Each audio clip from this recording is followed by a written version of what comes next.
بينكم وبينهم رجما آتوني زبر الحديد حتى إذا ساوى بين الصدفين قال انفخوا حتى إذا جعله نارا قال آتوني أفرغ عليه قطرا فما استطاعوا أن يزرعوه وما استطاعوا له نقبا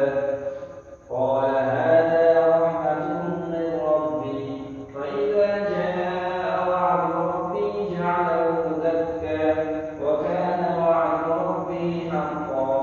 وتركنا بعضهم يومئذ يموج في بعض